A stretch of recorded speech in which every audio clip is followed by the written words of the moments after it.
right now I am a new blogger and the goal is not perfection, it is doing, so bear with me.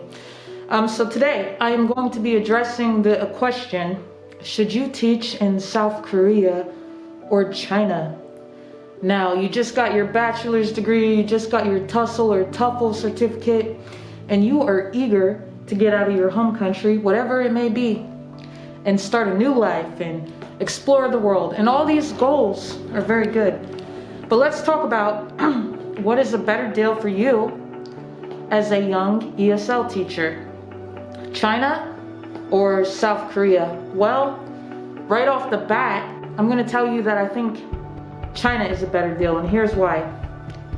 China has really good transport. You can get all the way across the country with a high-speed train super fast, which means travel is fast and cheap. Now, South Korea, it's quite pricey. Like taxis here, like I took a taxi like 5 minutes, maybe even less, and it cost me $5 USD, which is kind of expensive. It's like the price of it's the same price as like an Uber in the States, maybe a little higher, or a taxi in the States. Like it wasn't cheaper. You know, like South Korea is, depending on where you're coming from, most of the costs are comparable to your home country, or it might even be a little bit more expensive depending on where you're coming from. But China is cheap. Like China is actually pretty developed. I think it's like technically still considered a third world country, but China is like having some real high tech going on in its country. And a lot of people are afraid of China because of like bureaucracy, and they say it's like a censorship, but like the only thing you really miss out on in China is like, yeah, you can't get on YouTube and Facebook and Instagram, but there's actually a way around that called a VPN, which a lot of foreigners use. Like, so you can get on Facebook and Instagram and YouTube. So forget culture and politics and let's just follow the money. China is paying you more money than South Korea, and depending on your job, by like 1,000 to almost 2,000 USD a month. In China, you can easily make 20,000 RMB in China. Even if you get a bad recruiter, you can easily make 16,000 RMB in China. But a lot of young teachers, they don't know how much they can make or what they expect to make. So some people sign up for really bad contracts and they accept 8,000 RMB or 10 or 12,000 RMB. And that's not bad because, you know, these are the reasons why both South Korea and China are a good option. South Korea is offering free housing, and China is offering free housing. I'm recording this in the time of the coronavirus, so I'm just getting used to wearing my mask. Sorry. So both of the countries are offering free housing, so not having to foot the bill on rent is awesome. Like Thailand, you usually have to pay your own rent. Actually, every time pretty much in Thailand. Cambodia, you usually have to pay your own rent.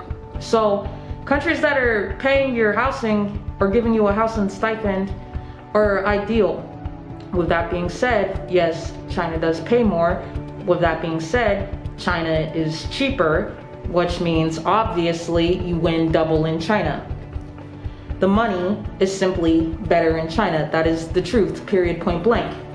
Now, why am I saying off of first impression that China is better to teach in? The money is better, and also, surprisingly, the work-life balance is better. South Korea is working very long hours. Like, the schedule is between 9 in the morning to 7 at night. And they'll try to cut 20 minutes here and act like it's a better deal. They'll tell you, okay, 9:40 to 6:40. But depending on your director and your boss, it's pretty impossible to leave at that time. Like they're actually always expecting you to do overtime free of charge. And China's usually giving you plenty of time to prepare your classes and to prep.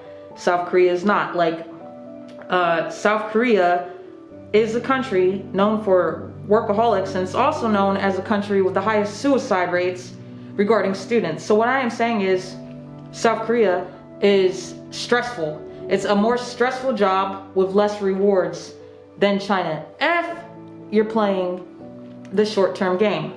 Now, this is where South Korea wins.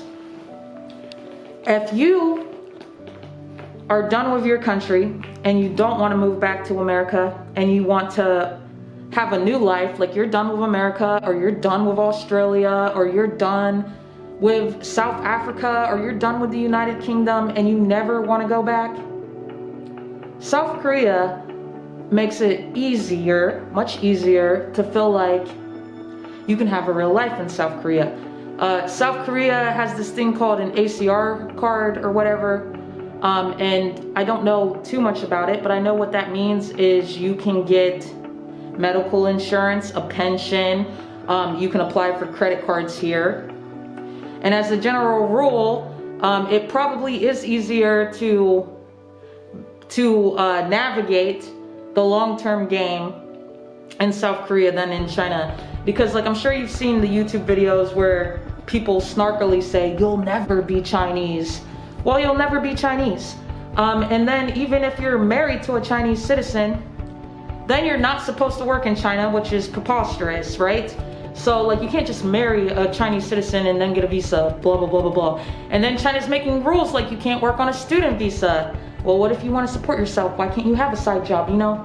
It's like, so China does make it a little harder for foreigners to play the long-term game.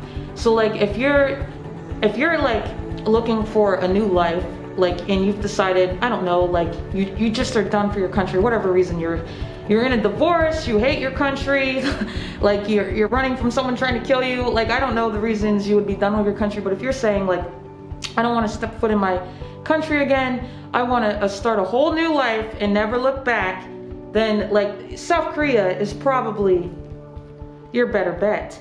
But if you are just looking for like, you want to go back to your country, but you have financial goals, like you want to go back to your country, but you want to be able to buy like a brand new car straight up, or you want to go back to your country after paying off a significant amount of student debt, or you want to go back to your country with the ability to put a down payment on a house, then China is better because it's cheaper. It pays more. So like if your goals are to just make as much money as possible through teaching, I'd highly recommend China. If your goals are to start a new life and stay put for the long game, like I'm not talking 2-3 years, I'm talking like 5, 10, 15 until you die, South Korea. But know that the work-life balance in South Korea is pretty stressful. As a teacher, and probably everywhere, I hear that's just how it is in South Korea. Like if you were coming to South Korea, like if there was a way for you to be your own boss, that's probably what's best, because the work-life balance is insane here. Like it's very hard to have a social life. And then China is actually doing things like pardon me, the Mexicans, they're having like little siestas in the middle of the afternoon. Like if you're working at a public school, it's very common to get a 2-hour lunch break. 2 hours, like in America, we're lucky to get 30 minutes in an hour, right? But a 2-hour lunch break, like when you're working at the public schools, and it's so refreshing because like in the morning you have 2 to 4 classes. 2 hours, you can go take a nap. And then you go and you work maybe 2, 3, or 4 more classes or whatever you do.